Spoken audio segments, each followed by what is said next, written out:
Hi hello అండి అందరికీ. Today mini vlog వచ్చేసి నేను వెజిటేబుల్ రైస్ ఎలా చేసుకుంటానో మీరు కూడా చూడండి. ఎవరైనా ట్రై చేయాలనుకుంటే తప్పకుండా ఎవరైనా ట్రై చేయండి. బీన్స్, క్యారెట్, ఆలు అండ్ కా కాలీఫ్లవర్ అయితే పక్కన వేడి వాటర్లో బాయిల్ చేసుకొని అయితే పక్కన పెట్టేసుకున్నాను. ఇంకా పీసెస్ లాగా అయితే కట్ చేసి పెట్టుకున్నానండి. వెజిటేబుల్స్ అన్నీను, బీన్స్ అన్నీ అయితే కట్ చేసి పెట్టుకున్నా.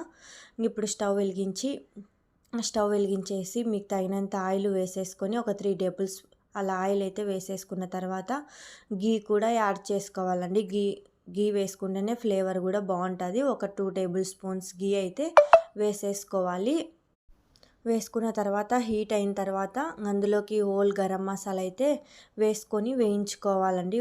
అలా వేసేసుకొని బాగా వేయించుకోవాలి. హోల్ గరం మసాలా, బిర్యానీ ఆకు, జాపత్రి, ఇలాచి అండ్ వేగిన తర్వాత పచ్చిమిర్చి కూడా వేయించుకున్న తర్వాత అందులోకి ఆనియన్ కూడా గోల్డెన్ బ్రౌన్ కలర్ వచ్చేంత వరకు వేయించుకోవాలండి.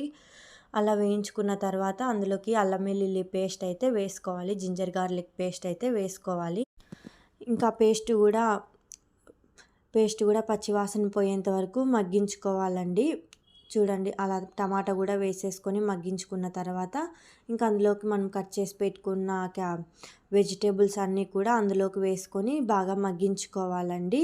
అక్కడ చూపిస్తున్నాను కదా, అలా మూత పెట్టుకుంటూ నేనైతే ప్రెషర్ కుక్కర్లో చేసుకుంటున్నానండి. అలా మగ్గించుకుంటూ అందులో కొత్తిమీర కూడా వేసుకొని కలిపేసుకొని బాగా మగ్గించుకున్న తర్వాత ముందుగా అయితే రైస్ అయితే నానబెట్టుకోవాలండి. అందులో కొంచెం గరం మసాలా అండ్ కొంచెం ధనియాల పొడి కూడా వేసుకొని వేయించుకోవాలండి. అలా మగ్గించుకోవాలి.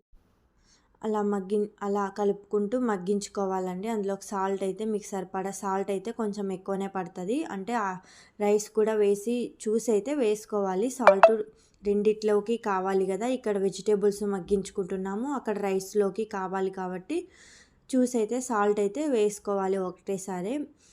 అలా అండి రైస్ కూడా వేసుకున్న తర్వాత అలా కలిపేసుకోవాలండి. నేనైతే నార్మల్ రైసే తీసుకున్నానండి. ఆ గ్లాస్తో అయితే నేను 1 గ్లాస్ అయితే రైస్ తీసుకున్నాను. ఆ గ్లాస్తో 2 గ్లాసెస్ అయితే వాటర్ అయితే వేసేసానండి.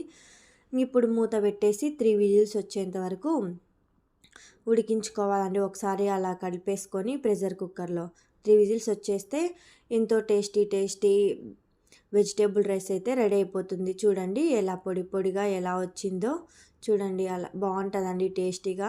Like, share and subscribe. Video నచ్చితే సబ్స్క్రైబ్.